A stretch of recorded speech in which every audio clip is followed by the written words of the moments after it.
Hello students, today we discuss about the mole concept, a very important topic of the basic concepts of the chemistry। जो आपका first chapter है class 11 का basic concept of chemistry, उसका एक बहुत important topic है मोल concept, और class 9 से भी ये रिलेट करता है और इसके अलावा हर क्लास के लिए और हर तरह के एग्जाम के लिए जरूरी टॉपिक है। तो हम मोल कंसेप्ट कर रहे हैं, तो मोल कंसेप्ट में मोल को डिफाइन करेंगे हम। तो इसमें एक डेफिनेशन होती है एसआई डेफिनेशन बोलते हैं, जिसको हम सिस्टम इंटरनेशनल डेफिनेशन या स्टैंडर्ड इंटरनेशनल डेफिनेशन बोलते हैं। तो 1 मोल हम उस सब्सटेंस को मानते हैं, उस सब्सटेंस को 1 मोल मानेंगे जिसमें उतने ही पार्टिकल्स हों जितने की 12 ग्राम ऑफ कार्बन 12 आइसोटोप में है। तो कोई भी आपका स्टूडेंट है या कोई XYZ पर्सन है, आपके पास कुछ लेके आया और बोला कि ये 1 मोल है, तो आप उसको 1 मोल कब मानेंगे? जब उसमें उतने ही पार्टिकल्स हों जितने की किसमें है, 12 ग्राम ऑफ कार्बन 12 आइसोटोप में। पार्टिकल्स का मतलब है यहाँ पे है एटम्स, आयंस, मॉलिक्यूल्स, कुछ भी हो सकता है। तो 1 मोल एसआई डेफिनेशन क्या होगी? The amount or mass of substance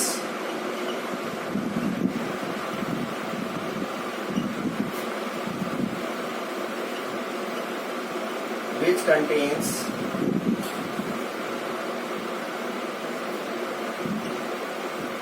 same number of particles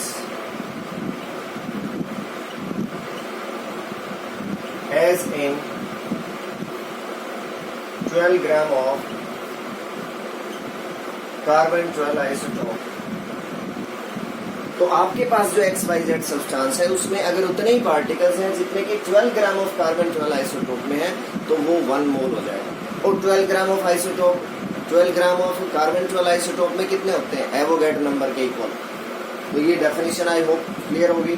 एक और डेफिनेशन हम इसकी कर सकते हैं, 1 मोल को डिफाइन कर सकते हैं, the mass of the substance which contains Avogadro number of particles, उसको भी क्या बोलते हैं? 1 मोल। द मास और amount of substance, the mass of substance,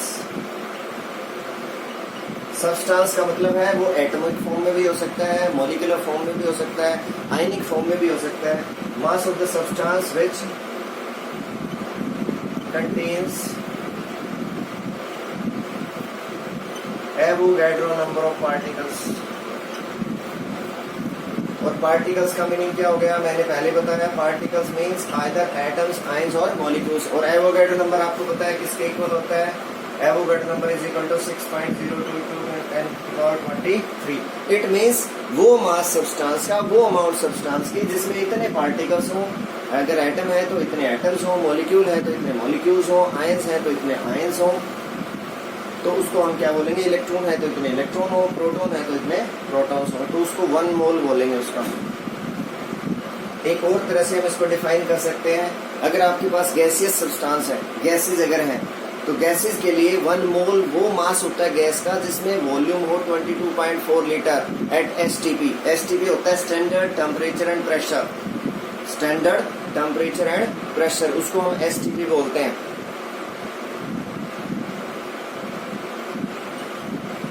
Mass of gas, amount of gas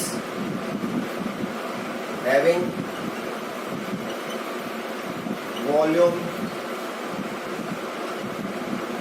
22.4 liter at STP is called, क्या बोलेंगे उसको हम? 1 mole of that gas is called 1 mole of that gas। Mass or amount of the gas which contains 22.4 liter of the volume at STP। STP क्या है? Standard temperature and pressure. और standard temperature and pressure, इसमें temperature होता है 273.15 kelvin और pressure होता है कितना? इसमें 1 एटमॉस्फेरिक प्रेशर। अगर आप 1 बार लेते हैं तो ये 22.4 की जगह 22.6 होता है फिर। तो 1 एटमॉस्फेरिक प्रेशर और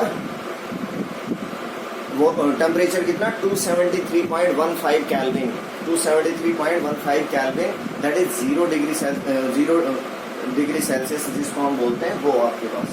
तो mass of the gas having volume is equal to 22.4 litre at STP is called as 1 mole. तो 3 तरह से हमने डिफाइन किया। The amount of the substance which contain same number of particles as in 12 gram of carbon 12 isotope, ये होगी इसकी SI definition.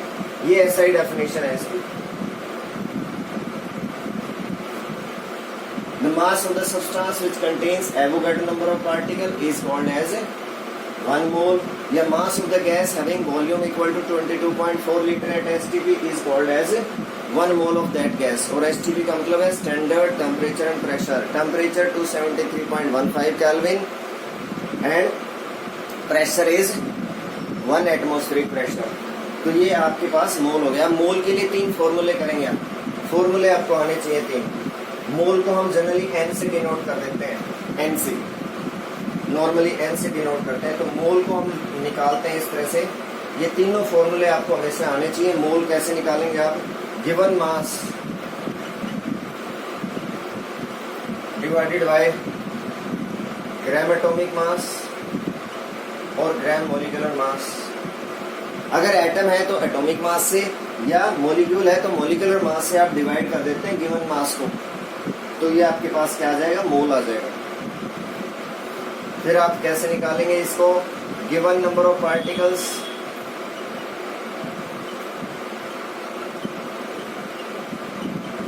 Given number of particles divided by Avogadro's number. तो दूसरा फॉर्मूला क्या हो गया? Given number of particles. Particles means atoms, ions और molecules. तो अगर आपके पास एटम्स है तो यहाँ given number of atoms divided by Avogadro number, तो ये number of moles of atoms आ जाएंगे. अगर आपके पास मॉलिक्यूल्स हैं तो given number of molecules divided by Avogadro number, तो क्या आ जाएगा आपके पास? Number of moles of molecules आ जाएंगे आपके पास. तो ये आपके पास n given mass divided by gram atomic mass और gram molar mass, given number of particles divided by Avogadro's number. दूसरा फॉर्मूला हो गया. तीसरा फॉर्मूला गैसेस की केस में हम अप्लाई करते हैं.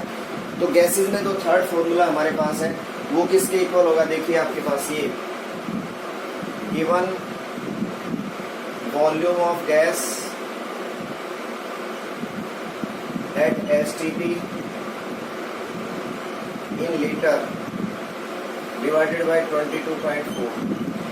देखिए मैंने क्या लिखा है? Given volume of gas at STP. STP पे गैस का वॉल्यूम लीटर में डिवाइडेड बाय 22.4, या मिलीलीटर में. मिलीलीटर में लोगे तो 22,400 मिलीलीटर हो जाएगा. 22,400 सेंटीमीटर क्यूब हो जाएगा आपके पास. तो लीटर में लोगे तो 22.4 से, मिलीलीटर में लोगे तो 22,400 मिलीलीटर से हो जाएगा आपके पास. तो ये 3 फॉर्मूले आपको जरूर आने चाहिए मोल को निकालने के. हमेशा आपको ये 3 फॉर्मूले. आपके पास है 1 मोल ऑफ एटम्स. अगर आपके पास है 1 मोल ऑफ एटम्स तो इट मीन्स कितने एटम्स हैं? Avogadro number of atoms. It means आपके पास कितने एटम्स हो गए? 6.022 10⁻23 एटम्स. और इन सब का मास किसके इक्वल हो गया? Equal to gram atomic mass. हो गया या नहीं हो गया? तो अगर आपको ग्राम एटॉमिक मास पता है तो इट मीन्स आपको पता है कि इतने एटम्स हैं उसमें. तो ये नॉलेज आपको यूज करने हैं न्यूमेरिकल्स में. इट मीन्स इतने एटम्स हैं आपके पास. इट मीन्स उसी को 1 मोल बोलते हैं और उसको 1 ग्राम एटम भी बोलते हैं. It is also called as 1 gram atom. 1 gram of atom नहीं, 1 ग्राम एटम. तो सीधा लिखा होगा 1 ग्राम एटम. तो it means that is 1 mole. इसको मास की फॉर्म में आप कंसीडर करने की कंफ्यूजन ना करना, क्योंकि ये 1 ग्राम एटम और 1 ग्राम ऑफ एटम दोनों में डिफरेंस है. 1 ग्राम एटम का मतलब 1 मोल होता है, 1 मोल ऑफ एटम्स. और 1 ग्राम ऑफ एटम का मतलब है मास. उस एटम का 1 ग्राम मास दिया हुआ है. तो अगर आपके पास 1 मोल ऑफ मॉलिक्यूल है, 1 मोल ऑफ मॉलिक्यूल है, तो आपके पास कितने मॉलिक्यूल्स हैं? Avogadro number of molecules. You have Avogadro number of molecules. और आपके पास कितने मॉलिक्यूल्स हो गए? ये इतने मॉलिक्यूल्स हो गए आपके पास. इट मीन्स इन सबका मास कितना हो गया? ग्राम मोलर मास के इक्वल हो गया. तो अगर आपको किसी का ग्राम मोलर मास दिया हुआ है, मॉलिक्यूलर मास दिया हुआ है, इट मीन्स कितने मॉलिक्यूल है उसमें, इट मीन्स उसी को 1 मोल बोलते हैं. इसी को हम 1 ग्राम मॉलिक्यूल बोलते हैं. जैसे 1 gram atom equal to 1 gram atom equal to क्या होता है? 1 मोल ऑफ एटम्स. तो उसी तरह से 1 gram molecule equal to 1 mole of molecules. और अगर आपके पास गैसियस सब्सटेंस है तो ये किसके वॉल्यूम के इक्वल हो जाएगा? Equal to 22.4 litre at STP in gases। STP पे 22.4 लीटर गैसेस के केस है, तो ये आपके पास 22.4 litre at STP in gases. तो 1 मोलर मॉलिक्यूल इतने मॉलिक्यूल्स, ये नंबर हो गया, ग्राम मॉलिक्यूलर मास हो गया, 1 ग्राम मॉलिक्यूल बोलेंगे उसको। 22.4 litre at STP in case of gases. तो अब सोच के देखिए, अगर आपको हाइड्रोजन गैस दे दी और उसको 22.4 लीटर दे दिया, तो उसमें मास कितना हो जाएगा, उसके ग्राम मोलर मास के इक्वल, और वो कितना होता है 2 ग्राम। तो इट मीन्स अगर आपके पास 22.4 लीटर हाइड्रोजन गैस है तो उसका मास कितना हुआ 2 ग्राम। लेकिन अगर आपके पास 22.4 लीटर कार्बन डाइऑक्साइड गैस है तो उसका मास कितना हुआ, उसके मोलर मास के इक्वल, तो 44 ग्राम। तो इंटरेस्टिंग बात क्या होगी कि 2 ग्राम हाइड्रोजन है STP पे, तो उसका वॉल्यूम भी 22.4 लीटर है, और 44 ग्राम आपके पास कार्बन डाइऑक्साइड है STP पे, तो उसका वॉल्यूम भी कितना है 22.4 लीटर है। तो मास अलग अलग है, वॉल्यूम सेम है। तो ये बात आप समझनी है, आप समझ लें इसको। फिर मैंने आपको कल नंबर ऑफ एटम्स निकालने के लिए फॉर्मूला बताया था। क्या बताया था? नंबर ऑफ एटम्स किसके इक्वल होता है? Atomicity multiplied by number of molecules. Atomicity multiplied by number of molecules. तो ये छोटे छोटे कंसेप्ट्स हैं, ये सब आपको पता होने चाहिए। एक क्वेश्चन हम इस पे करके देखते हैं। देखिए, एक क्वेश्चन मैं करवा रहा हूं आपको। देखिए क्वेश्चन क्या है। We have 1.8 gram of glucose. Glucose का फॉर्मूला आपको पता है C6H12O6 होता है।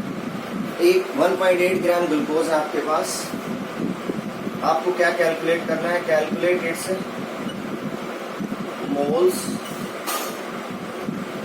Number of molecules, total number of atoms and atoms of each type.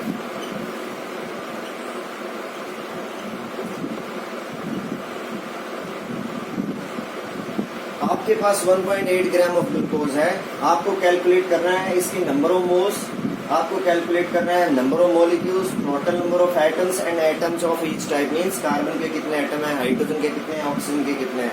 तो एक बात आप समझ लीजिए, हमेशा मोल कंसेप्ट से रिलेटेड जो भी प्रॉब्लम होगी उसकी मास्टर की होती है मोल। मास्टर की क्या है? मोल। और मास्टर की तो आप जानते ही क्या होती है।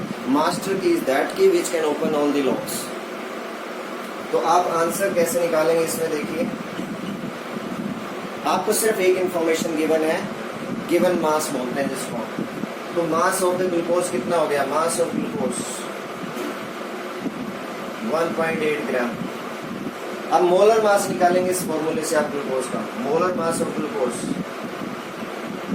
कार्बन 6 है इसमें, हाइड्रोजन 12 है, ऑक्सीजन में 6 है। तो कार्बन का एटॉमिक मास होता है 12, हाइड्रोजन का 1, ऑक्सीजन का 16। तो आपके पास हो जाएगा ये 12 इंटू 6। फिर आपके पास कितना है? ये इसका मास 1 है, एटम्स 12 है। इसका मास आपके पास कितना है? ऑक्सीजन का 16 है, एटम्स आपके पास 6 हैं। तो ये 72 हो गया, ये 12 हो गया, और ये 96 हो गया, और टोटल आ गया ये 180 ग्राम्स पर मोल। तो ये मोलर मास हो गया इसका कितना? 180 ग्राम्स पर मोल। तो ये गिवन मास, ये मोलर मास। तो क्या निकाल सकते हैं हम? मोल को निकालने के लिए 3 फॉर्मूले बताए थे मैंने अभी आपको। तो पहला फॉर्मूला जो आपको बताया था उसको अप्लाई करिए आप। हम नंबर ऑफ मोल्स निकालने वाले हैं इसमें। तो number of moles of glucose कितने आ गए बच्चों? 1.8 डिवाइडेड बाय 180। तो ये आ गया आपके पास कितना? बताइए, पॉइंट को हटा दे तो ये आ गया आपके पास। तो 1/100 आ गया कि नहीं आ गया? ये क्रॉस कर दिया आपने, तो ये आपके पास 1 क्या आ गया? 100। 1/100 का मतलब 10 की पावर -2 या 1/100 भी लिख सकते हैं। इतने मोल आ गए आपके पास ये। ठीक है, एग्री? अब देखिए आप, मोल आ गए। अब सेकंड फॉर्मूला जो उसमें बताया था वो क्या था? Given number of particles divided by Avogadro's number, mole को निकालने का। और पार्टिकल का मतलब क्या है, यहाँ एटम है तो एटम्स, मॉलिक्यूल है तो मॉलिक्यूल, आयन है तो आयन, और यहाँ पे क्या है, मॉलिक्यूल है। तो पार्टिकल्स आपके पास क्या आ जाएंगे, नंबर ऑफ मॉलिक्यूल्स। तो मॉलिक्यूल ही तो चाहिए आपके पास, पहली इंफॉर्मेशन आ गई, ये दूसरी नंबर ऑफ मॉलिक्यूल्स। तो मॉलिक्यूल्स निकालने के लिए हमेशा क्या करते हैं, मोल को एवोगैड्रो नंबर से मल्टीप्लाई करते हैं। मोल को, अगर नंबर ऑफ मोल्स, ये किसके आए हुए हैं, एटम के तो नहीं आए ना नंबर ऑफ मोल्स, किसके नंबर ऑफ मोल्स हैं, ग्लूकोज के मॉलिक्यूल के नंबर ऑफ मोल्स हैं, एटम के नहीं है। तो number of moles of molecules multiplied by Avogadro's number. Second formula लग गया हमारे पास। तो नंबर ऑफ मॉलिक्यूल्स कितने हो गए बच्चों, 10 की, ये आपके पास मोल हो गया 10⁻⁻², और उसको मल्टीप्लाई कर दिया आपने एवोगैड्रोस नंबर से।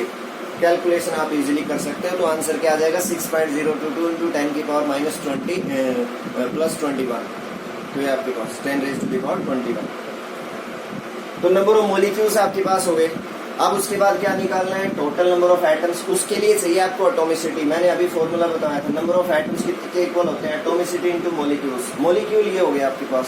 एटॉमिसिटी देखो कितनी है इसकी, 6 + 12 + 6 24। एटॉमिसिटी क्या होती है, number of atoms present in A molecule.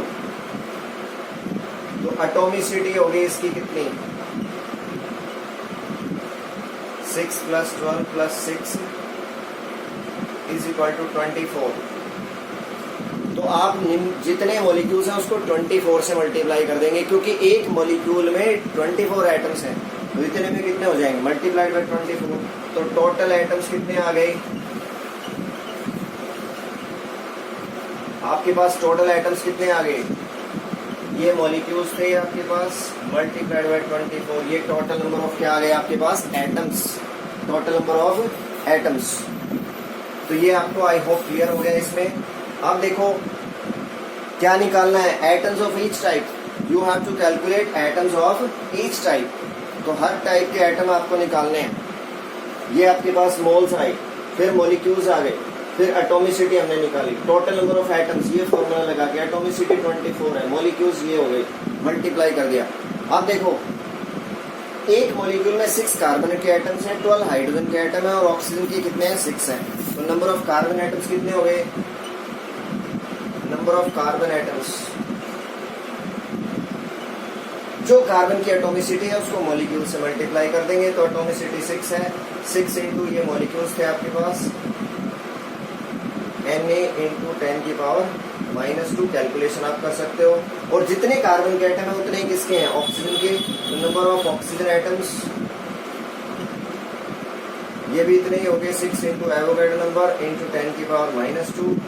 फिर number of carbon atoms, hydrogen atom, number of hydrogen atoms, hydrogen की एटॉमिसिटी देख पा रहे हो 12 है, तो 12 × Na × 10⁻⁻²। अब इन तीनों को अगर आप सम कर देंगे तो ये आएगा value, total number of atoms. So I hope you understood this. इसमें बहुत सारी इंफॉर्मेशन मैंने तो एक क्वेश्चन और करते हैं हम, देखिए, जिसमें हम गैस को कंसीडर करते हैं। हमारे पास है 0.17 ग्राम ऑफ, या 1.7 ग्राम लिख लो, 1.7 gram of ammonia at STP। इतने ग्राम अमोनिया है STP पे। अमोनिया गैस होती है आपको पता है, ये NH3 एट STP, जो फर्टिलाइजर वगैरह बनाने में काफी ज्यादा यूज होती है। आपको कैलकुलेट करना है, calculate number of moles,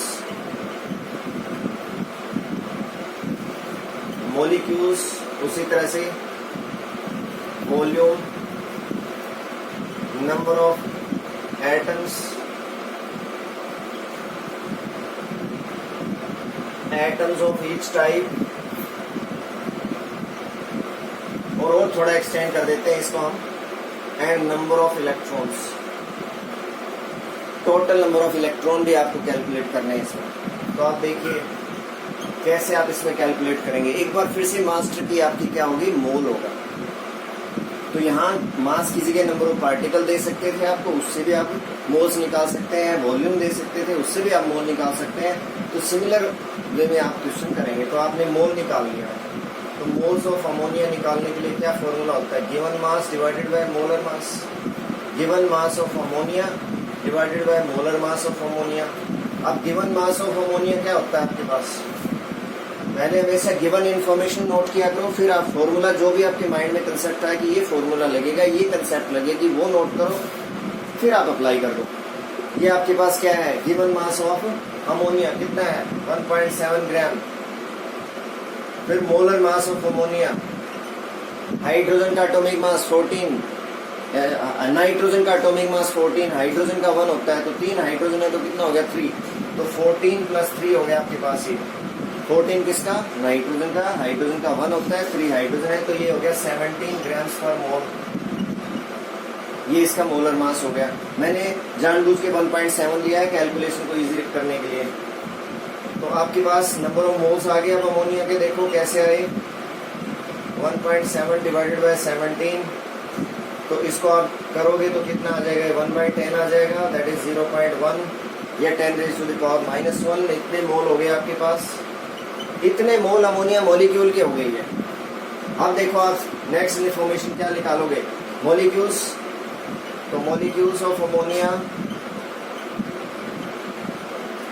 molecules of ammonia कैसे निकलेंगे? फिर वही चीज, mole multiplied by Avogadro number, second formula लगा दोगे। तो मोल आपके पास ये है, एवोगैड्रो नंबर ये है, तो आपके पास आ गया 6.022 × 10⁻²2। ये आपके पास क्या आ गया? Number of molecules. उसके बाद क्या निकालेंगे? एटॉमिसिटी इसकी, क्योंकि टोटल एटम्स निकालने हैं। तो एटॉमिसिटी इसकी कितनी है? 1 + 3 = 4।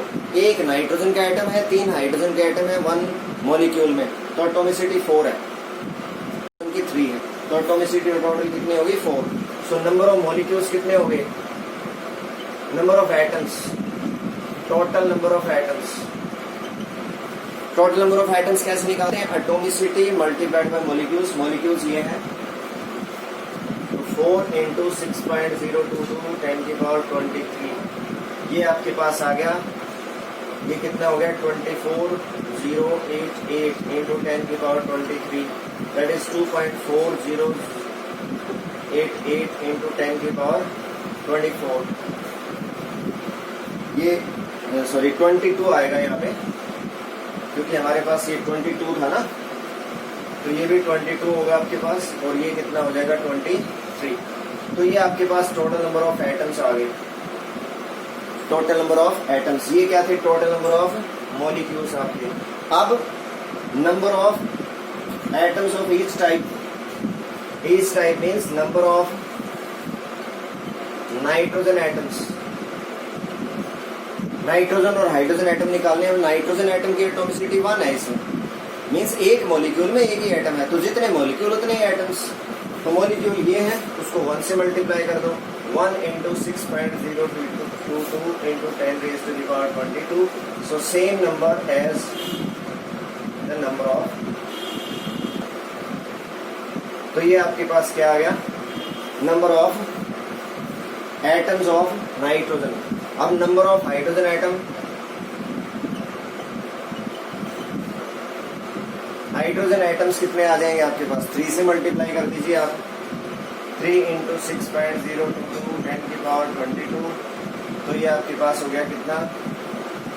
18.066 × 10⁻22, तो ये हो गया 1.8066 10⁻23। तो ये आपके पास आंसर आ गया नंबर ऑफ हाइड्रोजन एटम्स का। और हाइड्रोजन और नाइट्रोजन के एटम्स को अगर आप ऐड कर दें तो आपके पास आंसर आना चाहिए फिर ये वाला।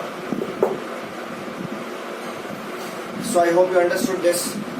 उसके बाद देखिए आप क्या करेंगे, इसमें नंबर ऑफ हाइड्रोजन एटम्स आ गए, फिर नंबर ऑफ क्या हो गया आपके पास? नाइट्रोजन एटम्स आ गए। और अब क्या करना है आपको? वॉल्यूम निकालना है, volume at STP, volume at STP. तो एसटीपी पे वॉल्यूम कैसे निकालेंगे? लास्ट का फॉर्मूला जो मैंने आपको बताया था मोल निकालने का, वो क्या था? गिवन वॉल्यूम डिवाइडेड बाय 22.4, यही बताया था। अब उसमें मोल दिया हुआ है, मोल आपके पास है, मोल कितना निकाला था? 0.1। तो आप कैसे निकालेंगे volume? This mole multiplied bye 22.4, तो वॉल्यूम एट एसटीपी कितना आ जाएगा 0.1 multiplied by 22.4, that is 2.24 litre ammonia. तो ये आपके पास वॉल्यूम हो गया एसटीपी पे। तो ये वॉल्यूम हो गया, सारे आपके पास नंबर ऑफ एटम्स हो गए, नंबर ऑफ मॉलिक्यूल्स हो गए। अब क्या निकालना है, नंबर ऑफ इलेक्ट्रॉन्स निकालना है। You have to calculate number of electron. ये भी बहुत इजी है। अब सोच के देखिए, आपको एटॉमिक नंबर पता है, नाइट्रोजन का कितना होता है 7, हाइड्रोजन का कितना होता है 1, और आपको पता है जितना एटॉमिक नंबर होता है उतने ही प्रोटॉन्स होते हैं और उतने ही इलेक्ट्रॉन्स होते हैं न्यूट्रल एटम में। तो इट मीन्स नाइट्रोजन में 7 प्रोटॉन है, 7 इलेक्ट्रॉन है, हाइड्रोजन में 1 प्रोटॉन है, 1 इलेक्ट्रॉन है। तो हाइड्रोजन एक मॉलिक्यूल में देखिए, हाइड्रोजन तो 3 है और नाइट्रोजन 1 है, तो इट मीन्स एक मॉलिक्यूल अमोनिया के अंदर 7 इलेक्ट्रॉन्स है नाइट्रोजन में और 3 इलेक्ट्रॉन्स है हाइड्रोजन में। तो 7 + 3 कितना हो गया 10। तो एक तरह से एक मॉलिक्यूल के अंदर 10 इलेक्ट्रॉन्स हो गए। तो टोटल मॉलिक्यूल्स आपके पास ये है, तो आप मल्टीप्लाई कर दीजिए इससे, तो आपके पास आंसर आ जाएगा नंबर ऑफ इलेक्ट्रॉन। ऐसे प्रोटॉन्स में निकाल सकते हैं, न्यूट्रॉन भी आप कैलकुलेट कर सकते हैं। तो आप देखिए कैसे निकाला आपने नंबर ऑफ इलेक्ट्रॉन्स को। Number of electrons 10 multiplied by number of molecules 6.022 × 10⁻22। तो ये नंबर आ गया एवोगैड्रो नंबर के इक्वल। तो कितने इलेक्ट्रॉन हो गए आपके पास। ये कैसे आया मैंने आपको बता दिया, क्योंकि एक मॉलिक्यूल में क्या है, 1 molecule of ammonia has electron equal to 10। क्यों 10 है, क्योंकि 7 है नाइट्रोजन में और 3 हो गए हाइड्रोजन के। 3 एक हाइड्रोजन में 1 है, तो 3 में कितने हो गए 3। तो 7 + 3 कितना हो गया 10। तो एक मॉलिक्यूल में 10 इलेक्ट्रॉन है, तो इतने मॉलिक्यूल में कितने हो जाएंगे multiplied by 10। So I hope you understood this. सारी चीजें इसमें मैंने आपको कराने की कोशिश की है। तो मोल कंसेप्ट आपको इसमें पता लगी होगी, समझ में आ गई होगी। मोल कंसेप्ट बहुत इंपॉर्टेंट है, बहुत जरूरी है ये। तो आप इसकी प्रैक्टिस करिए, ज्यादा से ज्यादा क्वेश्चंस आप इसके करने की कोशिश करिए, ताकि और ज्यादा क्लैरिटी हो। जो आपकी एनसीईआरटी बुक में है और जो एग्जाम्पलर बुक है उसमें से आप जरूर करिए। इसके अलावा और एडिशनल बुक में से भी आप कर सकते हैं। Thank you.